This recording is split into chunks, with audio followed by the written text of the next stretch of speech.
Cette vidéo est complémentaire au rapport moral du Conseil syndical.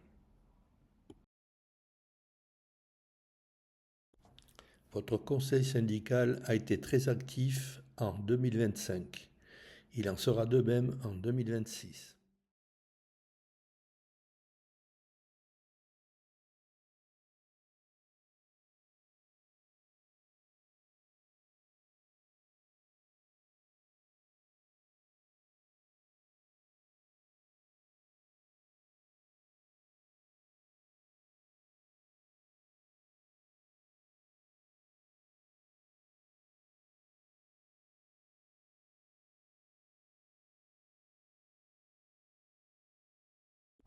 D'une manière générale, nous demandons plus de rigueur quant aux prestations prévues dans les contrats.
Tout ce qui suit est basé sur des faits et vous est présenté par souci de transparence.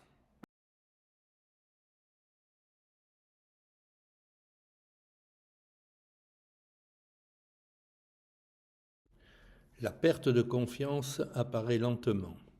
Des petits doutes d'abord, puis des faits qui confirment l'appréhension, puis une incitation à chercher toujours plus en profondeur.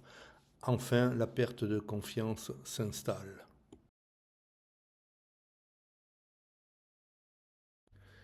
Plus de présence sur site égale une meilleure appréhension des problèmes.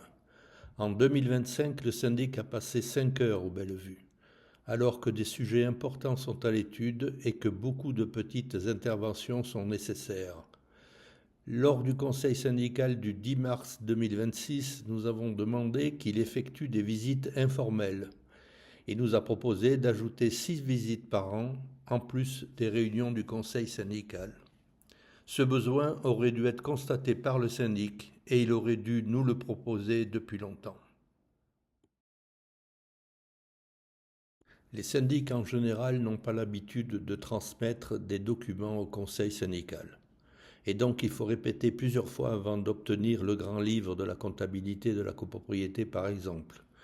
Grand livre qui a permis de régulariser certains comptes qui ont financé en totalité le remplacement des 4 tableaux électriques. Cela aurait dû être proposé par le syndic qui est responsable de la gestion de la copropriété. Les états informatiques sont anciens, ce qui induit un niveau de sécurité très faible.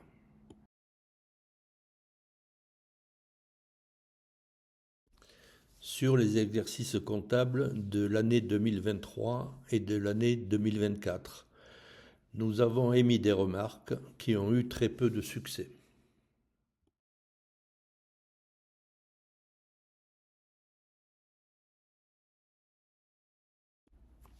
Le dossier événement intervention est vide, le dossier honoraire est vide, le dossier règlement de copropriété est incomplet.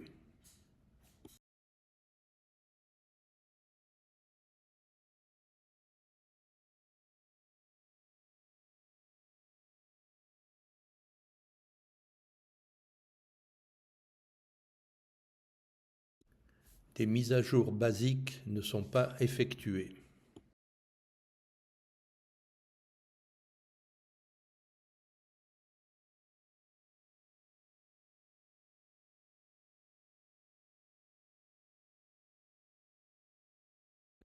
Il a été demandé à plusieurs reprises que soit mise en place une procédure des événements.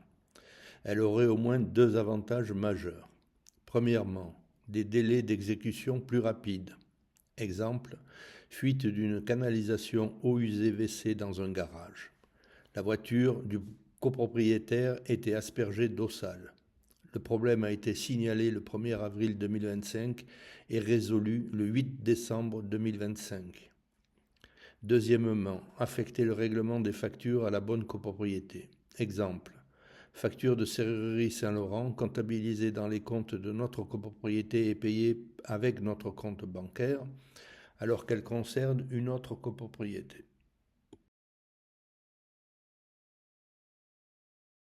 L'entreprise rénove A à Z doit commencer les travaux d'aménagement du local entretien.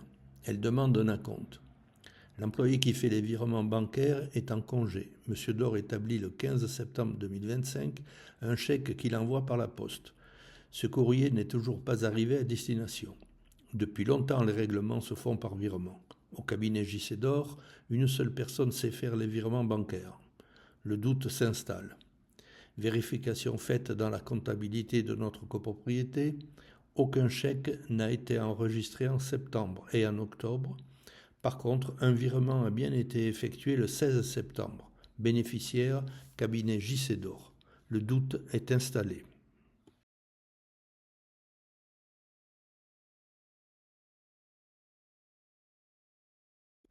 L'habitude a été prise d'établir le contrat syndic pour 2 ans. OK. Dans ce contrat, il peut être prévu, après 1 an, une révision du montant forfaitaire. Mais la case non ou oui à cette révision n'est jamais cochée.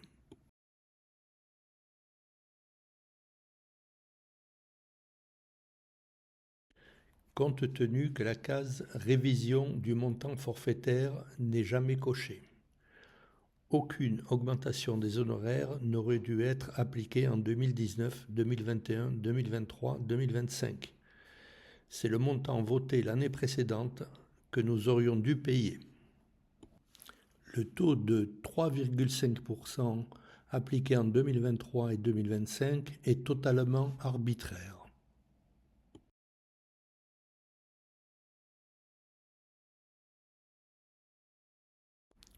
Les compteurs d'eau sont la propriété de Proxydro.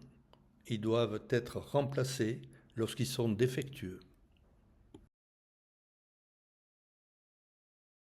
Certains compteurs sont bloqués. D'autres, durant 4 à 5 relèves, les index ne sont pas transmis. Que s'est-il passé pendant ces 2 ans? Lorsqu'un index n'est pas transmis, Proxydro envoie un courrier au copropriétaire. Et puis, rien ne se passe, pas de suivi. Le conseil syndical aurait dû être informé dès le mois de décembre 2024 et le syndic aurait dû demander des explications à Proxydro.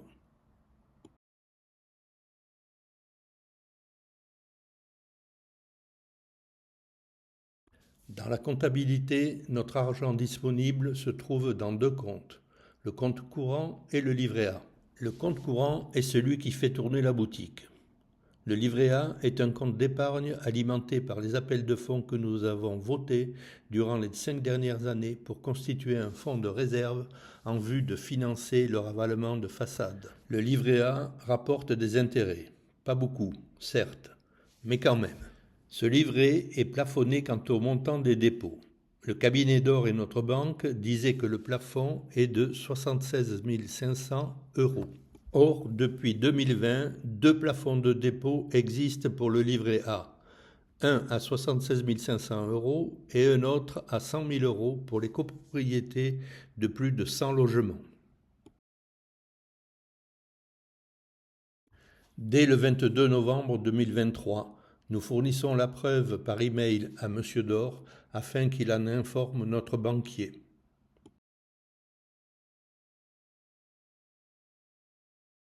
Et que s'est-il passé en 2025?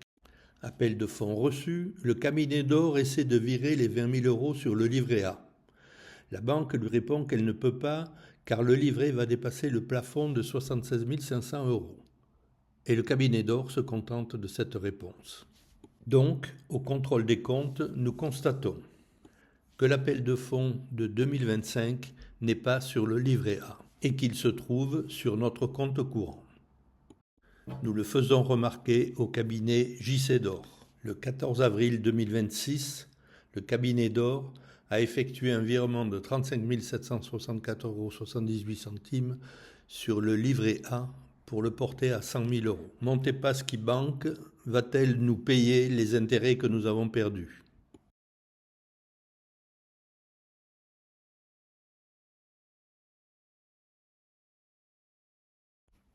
Un nouveau syndic peut réduire les charges grâce à une mise en concurrence des prestataires, apporter plus de transparence dans les comptes, éviter les frais injustifiés ou mal expliqués.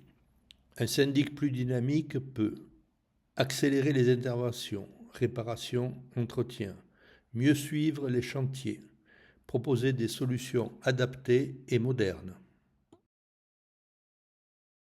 Un nouveau gestionnaire peut offrir une meilleure disponibilité, des réponses plus rapides, des outils digitaux. Un bon syndic fait respecter le règlement de copropriété, gère efficacement les impayés, défend les intérêts du syndicat face aux prestataires.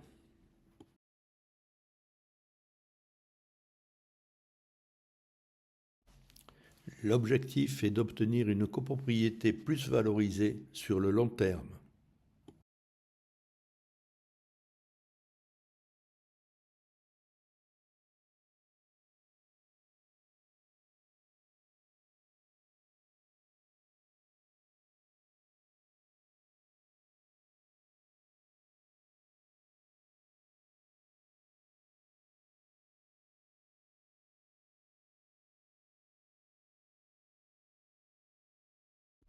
Ces trois cabinets sont de taille comparable. GTS et Safi sont très près de notre immeuble. Les horaires d'accueil physique et téléphonique sont plus importants chez GTS.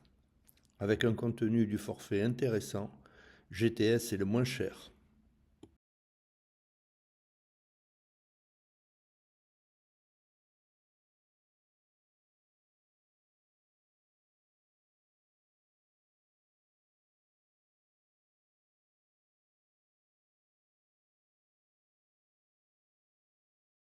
À vous de choisir.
Constat de 2024, ces 5 postes sont en augmentation constante. Objectif, stopper le rythme croissant des courbes. On peut constater que sur 2025 et 2026, le processus de réduction des charges est enclenché.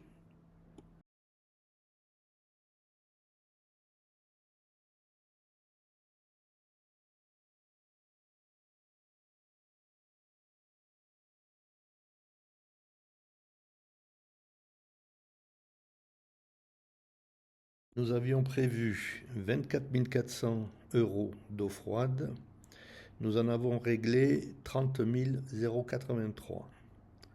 Ce dérapage est dû à la variation du prix du mètre cube, mais surtout à une consommation en forte augmentation.